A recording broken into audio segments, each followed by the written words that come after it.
사무엘하 14장 1절에서 33절까지의 말씀입니다. 오늘 본문 말씀은 이제 그 압살롬이 암논을 죽이고 그술로 가서 3년이 지났습니다. 그래서 스루야의 아들 군대장관 요압이 다윗의 마음이 압살롬에게 향하는 것을 알고 드고아에 사람을 보내서 거기서 슬기 있는 여인을 불러서 그 여인에게 할 말을 다 가리켜서 이 압살롬을 다시 예루살렘으로 불러오게 되는 과정이 기록되어 있습니다. 요압이 다윗의 딜레마를 알고 있었습니다. 다윗은 이제 왕으로서의 다윗과 그리고 아버지로서의 다윗, 왕으로서의 다윗은 이성적인 다윗이라고 말할 수 있다면 아버지로서의 다윗은 그 감정적인 다윗이다 이렇게 볼 수 있겠죠. 그 둘 사이에서 이 다윗이 지금 딜레마에 빠져 있는 것입니다. 근데 요압이 이 다윗의 속마음을 헤아리고 이 압살롬을 불러와야 된다고 다윗에게 몇 차례 간청을 했던 것 같습니다. 그런데 이 요압은 다윗의 이 마음을 그 위로해 주기 위해서라기보다는 사실상은 이 백성들에게 말하자면 이 압살롬이 인기가 있었던 거예요. 한국에 요즘 한창 안철수 씨가 인기 있다 요즘 조금 사그라든 것 같은데요. 안철수 씨가 사람들한테 인기가 많이 있었죠. 근데 압살롬이 딱 그 짝이었습니다. 용모가 수려하고 정치적인 감각이 매우 뛰어나서 여론을 어떻게 하면 자기 편에 서게 하는지를 잘 알고 있었던 사람 같아요. 그래서 이 요압이 이 어차피 다윗왕은 이제 조금 있으면 나이 많아 죽을 텐데 누구를 왕을 세워야 될 것인가? 그러니까 암논이 죽었고 그 다음 왕이 계승 그 순서는 이제 압살롬인 거거든요.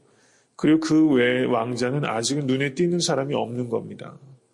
그러니까 이 요압이 이거 어떻게 해야지 이 나라를 안정시킬까 하는 측면도 있고 또 하나는 자기가 어떻게 자기 집안이 계속적으로 권력의 핵심에서 이 권세를 유지할 것인가. 그래서 킹메이커가 되려고 한 것입니다.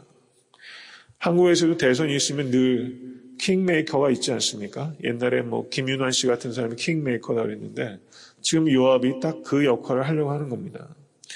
그래서 압살롬을 불러서 자기가 킹메이커를 하려고 하는데 이 다윗이 이성과 감정 사이에서 왔다 갔다 하면서 뜻을 못 정하고 계속 요압의 간청을 거절하게 됐던 것입니다. 그러자 요압이 이제 술을 하나 써서 이 드고아의 여인을 불러서 그 여인에게 할 말을 다 가르쳐 줍니다. 그래서 이 여인이 와서 다윗에게 하는 말이 자기에게 두 아들이 있는데 자기는 과부다. 두 아들밖에 없다. 근데 두 아들이 들에서 싸우다가 이 한 형제가 다른 형제를 때려서 죽였다. 살인죄를 범했다는 것이죠. 그런데 마을 사람들이 그 죽인 살인범을 죽여야 된다고 지금 하고 있습니다. 왕이시여. 물론 내 아들이 또 다른 아들을 죽여서 살인죄를 범했지만 또 그렇다고 그 아들을 죽여버리면 우리 집안의 대가 씨가 마릅니다. 그러니까 사람들이 그렇게 못하도록 도와달라 이렇게 이야기를 한 것이죠. 그러자 다윗이 이 이야기를 듣고 여인의 처지가 딱하게 된 것이죠. 물론 살인을 범했으면 그 대가를 응당 받아야 되지만 삶이 그것보다 훨씬 복잡한 겁니다. 뭐든지 원리 원칙 가지고 다 되면 좋은데 원리 원칙만 내세워가지고 이 세상이 돌아가지는 않는 거죠. 여기에 고민이 있는 겁니다. 모든 것들을 법대로만 다 한다고 능사가 아니라는 것이죠. 법을 넘어서서 은혜가 있어야 되는 것도 사실입니다. 또 은혜를 내세우면서 법을 무시하게 되면 그 은혜는 값어치를 잃어버리게 됩니다. 그리고 은혜만 내세우고 법을 무시하게 되면 값어치를 잃어버리고 그렇다고 은혜를 버리고 법만 내세우면 너무 세상이 메마르고 냉정하게 되는 것이죠. 언제나 이 두 가지 사이에서 우리 개인의 삶도 갈등하게 되는 것이고 교회도 이 두 가지가 늘 갈등이 되는 것입니다. 은혜와 정의 이 두 가지가 서로 완전히 배타적인 것이 아닌데 이 두 가지를 병행해서 가져가는 게 어렵습니다. 자녀를 양육할 때도 그렇고요. 교회에서 성도님들을 양육할 때도 그렇고 사회생활하면서 마찬가지입니다. 은혜와 이 법, 꼭 같이 가야 되는데 이 두 가지 같이 가기가 어려운 것이죠. 이 다윗의 딜레마도 여기 있는 겁니다. 이 아들에게 은혜를 베풀어서 데려와야 되나, 법을 내세워서 그냥 계속 그 상태에서 외국에서 망명 상태로 두어야 되느냐. 지금 사실은 요압은 이 여인의 말을 통해서 다윗의 상황을 지적한 거예요. 그래서 다윗이 어떻게 말합니까? 법은 그렇지만 여인의 너의 상황이 딱하니까 내가 맹세컨대 사람들이 해치지 못하도록 하겠다. 이렇게 결론을 내리게 된 겁니다. 그래서 다윗의 판결이 떨어지자마자 이 여인이 본색을 드러내죠. 왕이시여, 그런데 왜 압살롬을 안 데려옵니까? 이렇게 된 겁니다. 분명히 압살롬이 또 형제를 죽인 거 아닙니까? 이 여인이 들에서 두 아들이 한 형제를 죽였다는 얘기와 이 압살롬이 암논을 죽인 것과 똑같은 이야기죠. 그런데 법대로 하면 계속 압살롬을 그렇게 내버려 둬야 되겠지만 이 나라 전체를 한번 생각해 보십시오.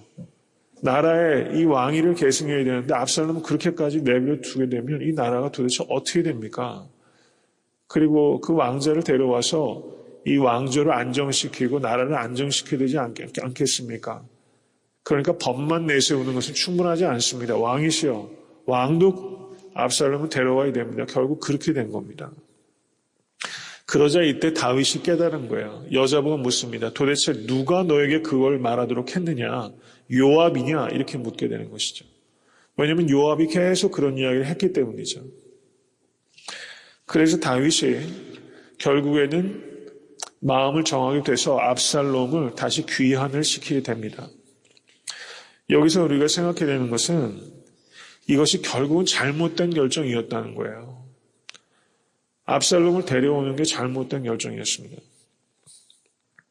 다윗은 이런 상황이 되면 우리 역시 판단하기가 되게 어려웠을 것이다 이런 생각이 듭니다.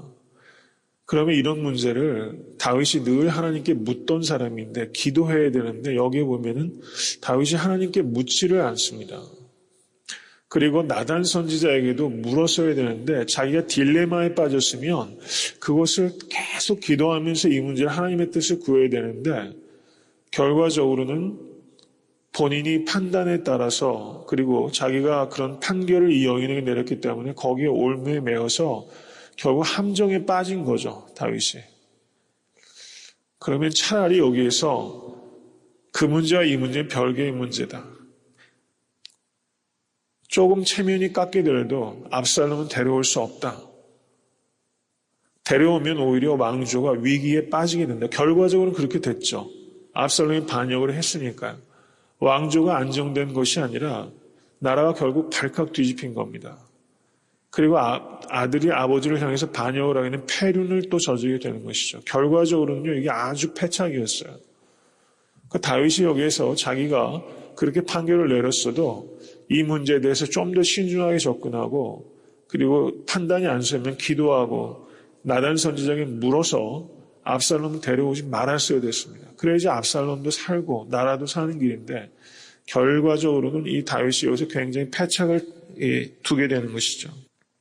그리고 또 하나의 문제는 기왕 데려왔으면 이 압살롬을 왕궁으로 불러서 얘기를 하고 다 풀고 이제 잘해보자 이렇게 돼야 되는데 불러다 놓고 2년 동안 썩혔어요. 예루살렘에 데려다 놓고서 이 압살롬을 다윗이 안 만난 겁니다.